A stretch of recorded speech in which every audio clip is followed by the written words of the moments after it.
মাছটা ভাইজান, এই মাছটার 5টা মাথা আছে। এই মাছটা খেয়েছিলেন খুলনায় বাড়ি আব্দুল হক নামে এক কৃষক। এই মাছটা খাওয়ার পরে সমস্ত গায়ে কুষ্ঠ রোগে ভরে যায়।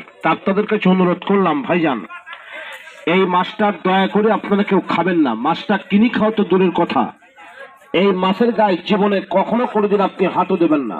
কারণ দেখেন, এই মাছটা আমি গতকালকে দেখাচ্ছিলাম উজুলপুরি হাটে।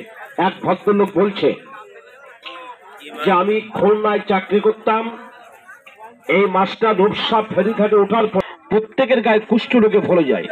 এই মাছটা খাবেন না। 1 2 3 4 5 মাছটার নাম হচ্ছে স্টার ফিস্টারা মাছ। আরো একটা মাছ দেখেন ভাইজান, এই মাছটা আমাদের সাতক্ষীরা জেলায় প্রচুর চাষ হচ্ছে ভাইজান।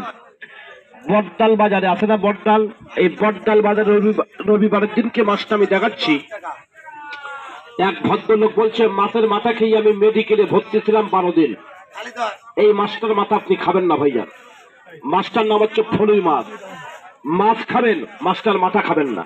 কারণ এই মাছের মাথা খেয়ে, এই মাছের মাথা একটা ঝিল আছে, এই ঝিলটা যদি আপনার শুনে ঢুকে যায় তাহলে ক্ষতি হয়ে যাবে ভাইজান। অনুরোধ করলাম এই মাছ বেশি বেশি করে খাবেন, মাছটার মাথা খাবেন না। আরো একটা